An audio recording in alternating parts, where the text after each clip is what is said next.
According to the National Alliance on Mental Illness and Mental Health America, there are approximately 4.7 million adults in the U.S. that experience a mental health illness.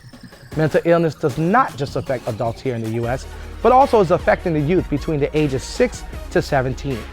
Here on the Reflection Show, Triumph Tuesday, we are going to discuss some of the adversities that the youth and adults are battling when it comes to mental health. You will get a chance to hear some key tips from a few Central Florida experts about the necessary steps to take in order to overcome this illness that is taking place in our society.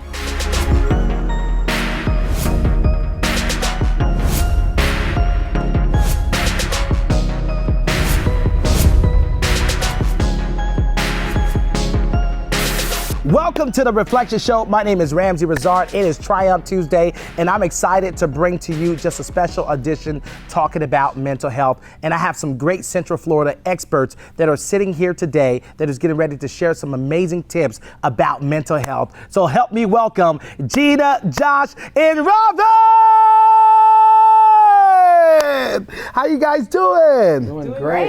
Thank you. Well, thank you guys for being on the show and just having a dialogue about mental health, a real issue that we're dealing with, not just in Central Florida, but everywhere around the world. Gena, I know you are a great expert. Can you tell everybody, what do you do? Absolutely. Thank you for having me. As a mental health counselor, I work with individuals during challenges in their life. I speak with them and help them find the path that's right for them to address any mental health concerns they may have so they can live their best life. And we have another great expert, Joshua Washington. Josh, tell everybody, what do you do? Yeah, and thanks for having me as well, man. I do a lot of leadership and life purpose, coaching, training, and kind of speaking around the city, specifically in colleges and high schools. That seems to be the crowd that I've been called to serve. And so I love it, man. Love speaking purpose. And you're the founder of the Joshua Mentality. Yes, founder of the Joshua Mentality, and also a business-to-business organizational psychology firm. And Gena, what's the name of your business that you have? My business is called Abel Counseling, Consulting, and Mediation. Wow, that's amazing. And of course, we got the amazing Robyn. Robyn, how you doing, Robyn? I'm well, thank you. Thanks for having me. And tell everybody, what do you do? Well, I've been in education for over 25 years, particularly high school math. But through that, I began to see a number of the issues that teenagers were facing, how they were unable to focus in class.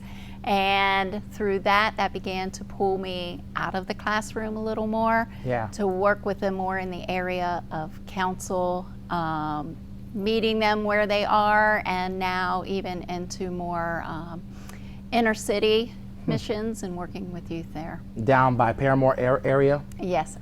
Wow. Now, you know, it's come to my understanding just doing research that it's amazing how from the age from 6 to 18, there is a lot of mental health issues that happens within the youth. Why do you guys believe this issue happens at that young age? Let's start with you, Gena. Yeah, so at that age, young people are learning more about their world, their environment. They're hearing different messages and trying to consolidate that, see what they want to start following, what they feel is right for them. So it can be a challenge, not only with hearing the external world, but also inside what might be going on. And Josh, you deal with the mentality of the youth when you go out and you do coaching. Piggybacking off what Gena is saying, how would you respond to that as a coach, coaching the youth when it comes to self-identity, the internal part rather than the external appearance? Yeah, and I think you hit a big point there. It's so big. It's such a wide range of variables that involve, you know, our children and our young adolescents, their mental health.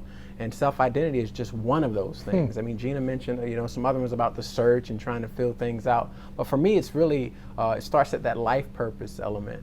I think that plays a huge role in that self-imaging that a lot of our young people are developing in, and I think it also has to do with that inner search. I think really trying to figure out, what am I here for? Why am I here on this earth, and what is my purpose plays a major role in the health of one's mentality. And Robyn, being in the school system and as your nonprofit organizations, you're dealing with children all the time, and hearing what Josh and Gena is saying, how does that interpret into your world? Oh, it aligns right with it. As a matter of fact, speaking with someone who has a counseling firm and with the schools, what they've noticed is specifically the identity issue. In middle schools, they've had over the past year 1,000% increase in seeing males, middle school males, regarding identity confusion, and a 5,000% increase in females. So during those middle school years, so much is happening already. Physically, their body's changing and they're operating out of emotions.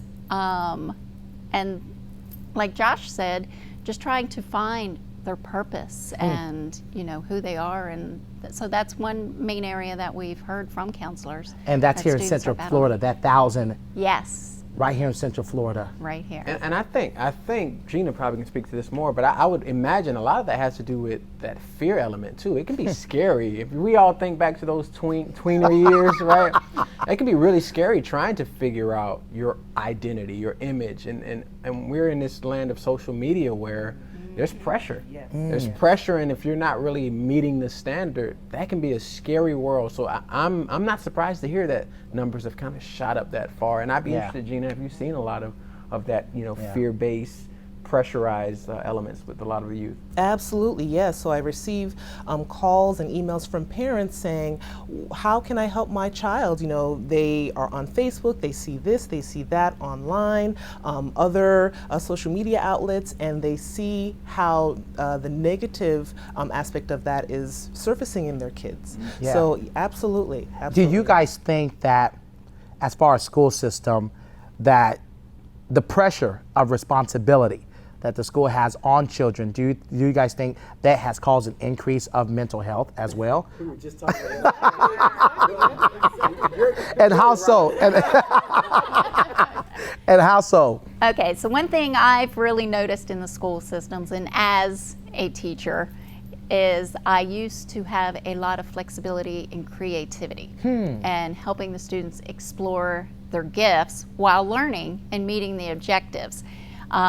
Students are pressured so much through testing, over testing, trying to be, it's so performance based, and a lot of the creativity.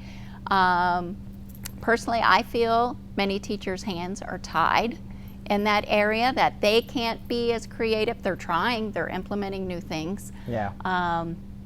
But to help the children explore their creativity, what are their strengths? What are their weaknesses? Right. So in moving forward, how can they align themselves in problem solving?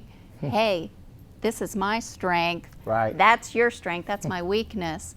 Okay, but together we can collaborate and move forward. And as adults, that's just what we were talking about, of he's sharing what he does in his strengths, and I'm like, oh wow, that's great. We need that. She's sharing hers, and just how we need each other, that it's not everything so scripted and timed. I think it's wearing out the students and the teachers and causing a lot of extra stress and mental health issues. And that's a very important point, because I got to speak with Robyn and get to know her off camera, but think about that. Think about those variables. You have teachers who their hands are tied, like someone like Robyn, who just has the heart, the kind of heart you want to send your kids to school and be served by. But think about her skills and strengths being kind of tied, and then the kids are going through mental health issues.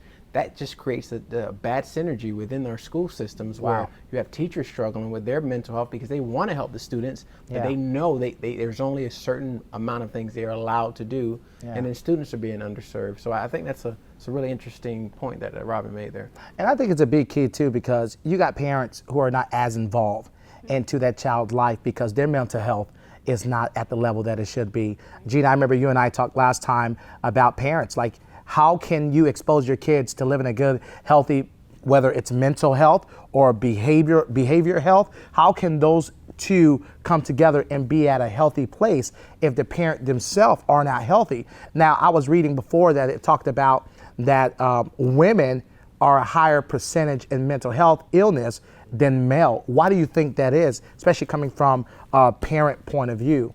Absolutely. So there are a few different factors that can attribute to women having maybe a higher incidence in mental health concerns than men. One could be hormonal. Another could be the role that many women play in the household, whether they're a single parent or if they're in a relationship, the role that they play within that household, maybe being the caregiver, so a different type of pressure. So there are a lot of reasons why we see more women expressing mental health concerns than men. But both, of course, both men and women do experience concerns, and both are wonderful candidates for receiving therapy services. Yeah, but I think, like even in the Black community, right? In the Black community, you don't too much hear about going to therapy. Like, it's almost like, okay, this mother's working 2 jobs. We say that that mother is strong. But inside of the mother, it's almost like, I'm not strong. I just have to do what I need to do. What are some healthy tips to help that single mother, or help her to actually take healthy steps to gaining her mental state back? Absolutely. There are a few different steps that single mothers, single fathers, individuals can take. One of the first ones is to give yourself patience and show yourself grace. This world is a tough place to live, no matter who you are. So being patient with yourself is a great first step. Also, finding therapeutic activities that may take 5 minutes out the day, 10 minutes out the day, that will help to release some of those emotions, whether that's being physically active, painting, listening to music.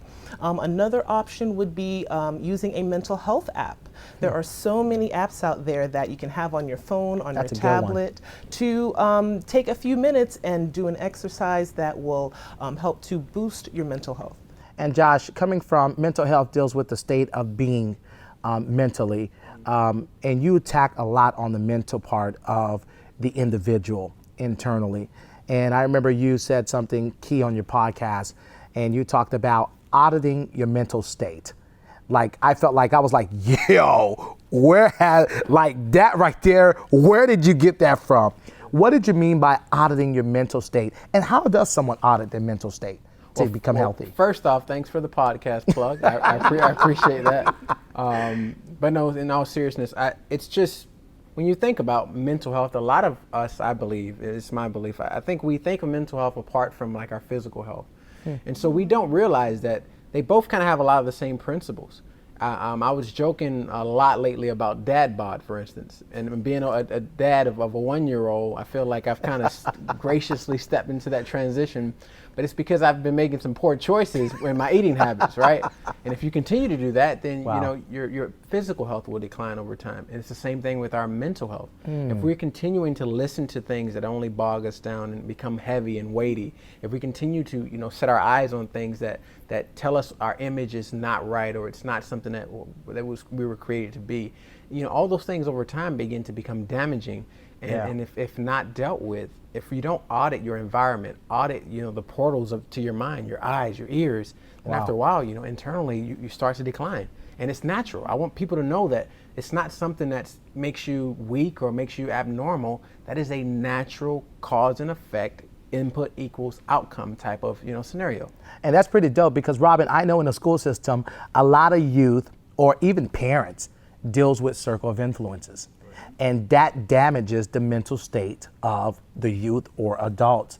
What are some key things that you have put into practice to help children or to help adults to make healthy decisions on their circle of influences that can impact their mental state? Right, well, you hit on one of it. One of the main things I believe to help is relationship. You have to have healthy relationships. Those around you, you trust, you can go to, especially with youth, they have various forms of expression.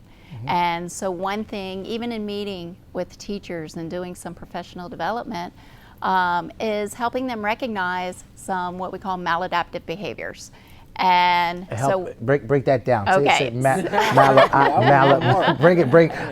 want to understand this. Give me a reflection of that. Different behaviors that they're displaying in class that kind of sends a message of something's not right, and recognizing some of those things. Head down on the desk, reserved. Sometimes it's outward expression, constantly interrupting those things, and going to the student and just, hey, what's up? You know, what's going on? How are you feeling today?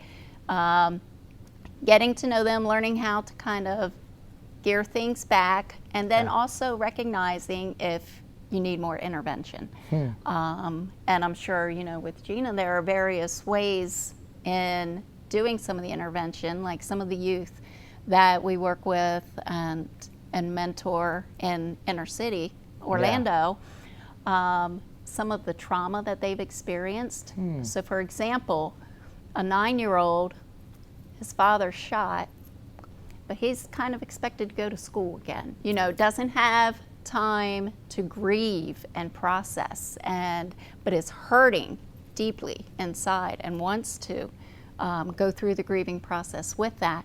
So one that I met with, he really wasn't able to speak about it, but if I asked him questions, he would write down some answers. Wow. Some of the youth, they'll draw creatively, do a picture, artwork. Tell me about that picture, and all of a sudden their story comes out.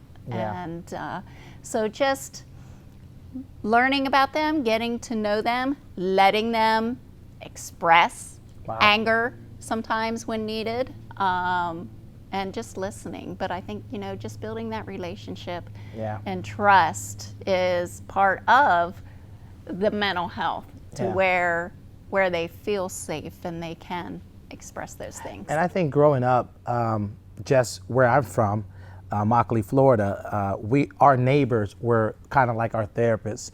Like, if your mother was not around and she was working, that neighbor knew what you were eating, what you were doing for school. And today you don't have that, you know. But then my father was not present in my life. So as a man, I was always told, hey, you are a man, men don't cry. Young boys don't do this, young boys don't do that. Josh, what would you say literally to a young person, a young man that's watching right now, or a father that could be in a season of reserve and they're dealing with mental health but don't know how to get out of that space? What are some tips you can share with that? Well, one of the first I would say is I'm sitting here listening to these ladies, and it dawns on me that I'm sitting next to two of the most underrated professions in the world, man. Teachers and mental health counselors. Wow. I think that's probably the first thing I would say. There are people around you. Teachers are just so valuable. Mental health counselors are just so valuable. Don't be afraid to reach out. Like you talked about, a lot of those stigmas in our communities, in those underdeveloped communities, there's a stigma around reaching out to someone for help. But you might have a Gena or a Robyn or the male version of that right in your sphere of influence that is waiting and equipped more than anything to help you get through that season. And so I think relationships is probably the number one key thing I would say for anyone who's kind of in that space. Because for me, it was mentors. It was other men who showed me what it's like to have a family, showed me what it looks like to be a husband, showed me what it looks like to work and to have work ethic and to have values. And I think those things is there so much value just right here sitting between these two ladies. And I'm sure for that young man or older gentleman watching, I'm sure you're surrounded by value as well. You just gotta become aware to it. You've got to become aware to it. Most people are not aware. Most people make a decision to stay stuck there. What do you think is that pressure that makes people want to stay stuck in that moment, Gena? They say, I don't want to get out of this space, because sometimes you find mental health people, they play themselves as the victim role, and they don't realize they need the help. Help me for them to help themselves, Gena. Absolutely.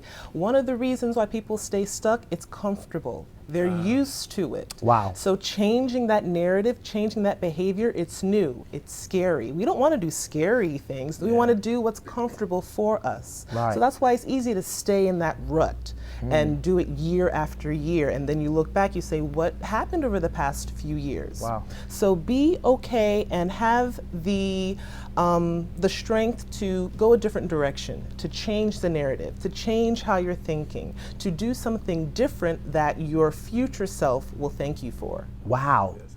That your future self will what? Thank you for. Will thank you for. That is big. Our world is so big. Our problems are so big. But our decisions that are so small impacts are problems that we deal with today. Yeah. And I think as a teacher, you coach according to decisions. What is it about decision that you feel like can change the narrative to changing our course in a positive way dealing with mental health? She nailed it, especially with students in those battling victim mentality. Future, even if it's short-term goals, long-term goals, keep them looking forward and not backward. Right. There's hope. Hey, you're good at this. Start to stir up that dream within them that gives them the desire to move forward in some of their dreams and what they want to do and callings, and just to, again, listen. And when we're talking about relationship, I want to just add healthy relationships, because in the middle school years, for example, and I'll just say for parents, be wary of sleepovers. Yeah. If you have a number of girls together all battling kind of the same thing and curiosity, that's not a good scenario. Right. And so parents monitor who your friends are or who their children's friends are. That's deep. And I know one of the things that mental health is big too is bullying. Yeah. Bullying is a huge factor. Even adults get bullied at work. Children get bullied at school. Josh, what are some key tips you can share when it comes to bullying, how to overcome that? What would you tell somebody right now? Well, I think one of the first things is I would encourage someone not to internalize your bully's insecurity. A lot of times when you're being bullied, you would think you will attach that lack of value or the devaluing as a part of your representation. But it's not. It's that person reflecting what's going on in their own internal kind of battle. Wow. And so I think that's something that's very important, because when you're being bullied, and a lot of the reason why the bullying kind of events end tragically is because it just tears down that person's image and their value who's being bullied. So I would say that's the first thing. Don't take on the lack of value that your bully has for themselves and attribute it to your own life. The second thing is, don't be afraid of any stigmas to go out and get some help and to look for resources that can help, correct that situation. Because in those times, it's really just often someone hurting who's trying to hurt someone else. So those are two things I think that are probably the most healthy thing to do. And if you can't get help at home from your parents, then go to someone else who's resourced, around you that can help, really bring resolution to those situations. As we come to an end for Triumph Tuesday here on the Reflection Show, there is someone, I always say that there's someone watching on the other side of that mirror, and you have words of reflection that would help them to get out of the space that they're in when it comes to mental health. Starting with you, Gena, what would you say to that person who's watching, looking in the mirror? I would say take it one day at a time, one step at a time. Set small, attainable goals, mark it down, write it, review it, and see that you're taking step by step to reach that goal. But don't try to boil the ocean, take it one step at a time. I like that. Don't try to blow the ocean, take it one step at a time. What about you, Robyn? What would you say to that person, just looking in that mirror right there, what would you tell that person that is battling with mental health, but you have the words of reflection to help them get out of that space they're in? This too shall pass. That, it's a season. We all have, as we say, good days, bad days, and just really press yourself through the tough times. Find what you enjoy. If you're battling, if you enjoy playing basketball, hey, go dribble a ball for a while, shoot some hoops, let things calm down, and just, process and pray for it, and know that it will get better, that there is hope. And Josh, talking to the parents and talking to that young adult, what would you say as words of reflection dealing with mental health? Well, parents, I've been a parent for about a year, so I'm not an expert, but I'll speak from as a child. I think that's something I probably have a little more experience in. And I know a lot of times for parents, they deal with seeing the lack of motivation in their young people. And so I was recently reading a book by Daniel Pink, and I think it's called Driven or something like that. But he mentioned 3 real drivers of motivation that I want to leave you with. The first is autonomy. The second is mastery of skill. And then the third is really around purpose. And as a parent, I would say if your child is kind of lagging or sluggish in their motivation, think about those 3 things. What are some areas you can give them some autonomy in their life, where they're making decisions and they're really at the forefront? Or you remind them the autonomy that they have over their own lives and how valuable they are to steward that. The second one is mastery of skill, helping your kids to discover their gifts, strengths, talents, and skill sets that they enjoy, and then help them develop those things and master those, really pushes motivation. And the last is purpose. Always remind your kids that they are here with a purpose and for a reason, and there's no one like them. There's no one like them or here to do what they're here to do. And I think those three things would be very helpful. They have a purpose. Parents, you have a purpose. We all have a purpose. We know mental health is a big problem, but we just gave you just a little bit of tips that would help you to get through the season that you're in. This is Ramsey Rizard on The Reflection Show. And remember, your experience matters. Thank you so much for watching.